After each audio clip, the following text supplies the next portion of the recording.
Hello friends, नमस्कार. निगुतीमध्ये तुम्हा सर्वांचं स्वागत आहे.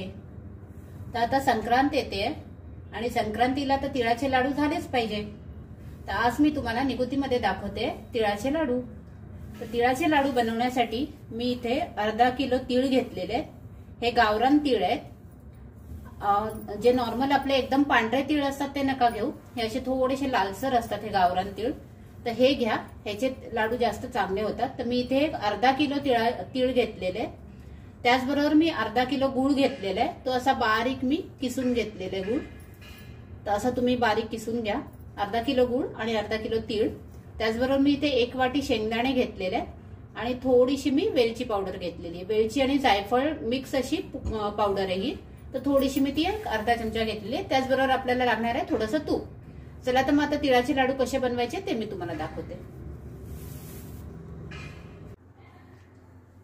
तिळाचे लाडू बनवण्यासाठी आपण सर्वात पहिले कढईमध्ये शेंगदाणे गरम करून भाजून घेऊया. इथे जे आपण 1 वाटी शेंगदाणे घेतलेले, गॅस बारीकच ठेवून बारीक गॅसवरतीच हे तुम्हाला असे भाजून घ्यायचे. तर एक 5-7 मिनिटं लागतील शेंगदाणे चांगले खरपूस भाजायला. तर गॅस बारीक ठेवून हे आपण एक भाजून घेऊ. असे सारखे चमच्यानी हलवत भाजवा, नाहीतर काय होईल, एकाच बाजूने ते जास्त भाजले जातील, दुसऱ्या बाजूने भाजले नाही जाणार. त्यामुळे चमच्यानी असं परतवतच ह्याला भाजावे लागतील. तर आपण पहिले शेंगदाणे चांगले भाजून घेऊ.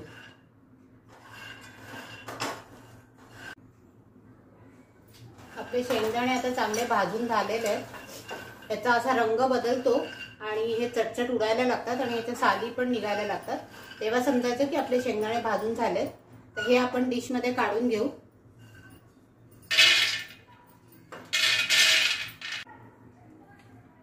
आता आपले शेंगदाणे आपण डिश मध्ये गार व्हायला ठेवले आहेत.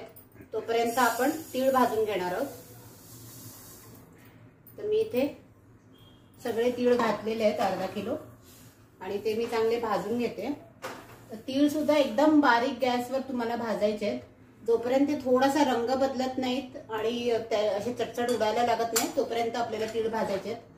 तर माझ्या मते एक 6-7 मिनिटं लागतील तुम्हाला तीळ भाजायला. पण गॅस बारीकच ठेवा आणि असेच परतवत आपण तीळ भाजायचे.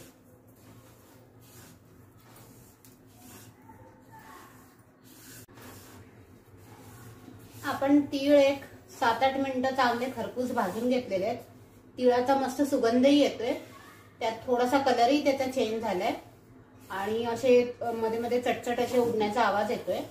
तर जेव्हा असं चटचट आवाज यायला लागेल आणि थोडासा कलर चेंज होऊन त्याचा सुगंध यायला लागेल तिळाचा, तेव्हा समजायचं की आपले तीळ चांगले भाजून झालेत. किंवा तुम्ही थोडेसे असे खाऊनही बघू शकता की खरपूस भाजल्या गेलेत की नाही. अशा स्टेजला आपण आता गॅस बंद करूया आणि हे तीळ सुद्धा एका प्लेटमध्ये आपण काढून घेऊ. मग आपण गूळ विरघळवायला घेऊ. पहिले आपण हे तीळ काढूया एका प्लेटमध्ये. आणि मगाशी जे आपण शेंगदाण्याचा भाजून ठेवलेले शेंगदाणे ते आपण आता त्याची साल काढूया आणि ते आपण मिक्सरमध्ये थोडेसे भरडून घेऊ. एकदम बारीक कूट नाही करायचे शेंगदाण्याचा, त्याची साल काढायची आणि मिक्सरमध्ये नुसता मिक्सर चालू बंद करून त्याचा एक बारीक, एका शेंगदाण्याचे 3-4 तुकडे असे बारीक होतील असं आपल्याला भरडून घ्यायचे. तर ते पण आपण करून घेऊ जोपर्यंत हे तीळ थोडे गार होत आहेत. आता कढईमध्ये आपण मगाशी तीळ भाजून घेतले, त्या सेम कढईमध्ये मी थोडंसं एक छोटा चमचा तूप टाकलेला आहे. हा एवढासा चमचा आहे माझा. ते मी तूप टाकलंय आणि त्यामध्ये मी आता गूळ टाकणार आहे. आपल्याला गॅस बारीकच ठेवायचा आहे. एकदम बारीक गॅसवर हा गूळ हळूहळू विरघळवायचा आपल्याला. एकदम फास्ट गॅस नाही करायचा आहे. पण थोडंसं तूप टाका जेणेकरून आपले लाडू जास्त छान होतील मस्त. तर हे असं आपल्याला हळूहळू बारीक गॅसवर हा गूळ थोडासा विरघळवून घ्यायचा आहे. अशा पद्धतीने आपण एक 2-3 मिनिटं लागतील हा गूळ विरघळायला. आपण हे असं परतवू. मग आपण ह्याच्यात तीळ आणि शेंगदाणे घालूया.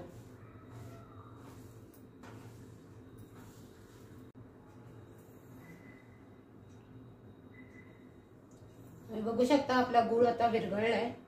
तर मी ह्याच्यात एक थोडंसं 2 चमचे 2 टेबलस्पून पाणी घालते.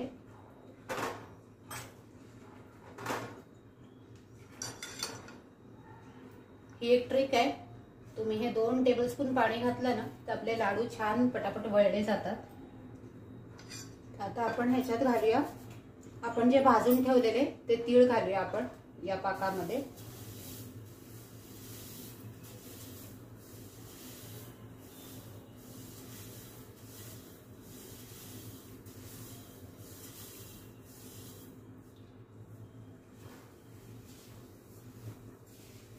तीळ घालून हे असं व्यवस्थित आपल्याला मिक्स करून घ्यायचे.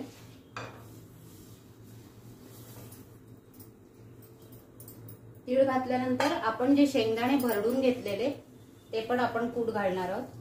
एकदम बारीक कूट नाही केलाय मी, असे भरडूनच घेतले जेणेकरून थोडेसे दाणेदार असतील, तर ते पण आपल्याला घालायचे.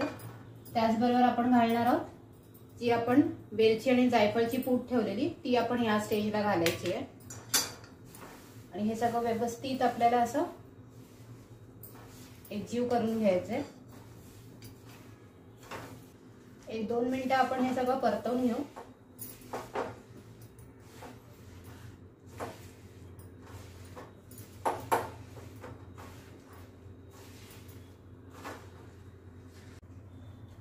दोन मिनिटं आपण गुळाच्या पाकात सगळे तीळ आणि शेंगदाण्याचा कूट वगैरे सगळं आपण व्यवस्थित भाजून घेतलेलं आहे आणि मिक्सही करून घेतलेलं आहे. 2 मिनिटं झाली. आता आपण गॅस बंद करूया आणि हे लाडू वळायला घेऊ. मी आता गॅस बंद करते आणि हे मिश्रण एका ताटात काढते आणि मग आपण लाडू वळायला घेऊयाचे. आपलं मिश्रण इथे आपण काढून घेतलेलं आहे. तर आपण हे गरम असतानाच ह्याचे लाडू वळायला घ्यायचे. मी हाताला थोडंसं पाणी लावून घेतलेलं आहे आणि एक हा चमचा घेतलेला आहे मेजरमेंटसाठी. या चमच्यानेच मी घेते मग जेणेकरून लाडू एका साईजचे होतील. हे लाडू आपल्याला जरा गरमच वळावे लागतात, त्यामुळे हाताला थोडेसे चटके बसतात. आणि एकदम राऊंड शेप देत बसू नका, आपण नंतर ह्याला शेप देऊ शकतो. तर आधी थोडे वेडेवाकडे झाले तरी चालतील, पण हे पटापट असे वळून घ्या, नाहीतर आपला गूळ मिश्रण आपलं थंड होत जातं आणि त्यामुळे हे लाडू वळत नाहीत.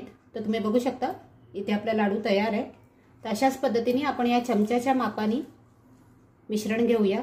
मी थोडं थोडं हाताला पाणी लावते जेणेकरून चटके जरा कमी बसतील. असं एकाच ह्याच्याने आपण चमच्याने घेऊया जेणेकरून सगळे लाडू एका साईजचे होतील.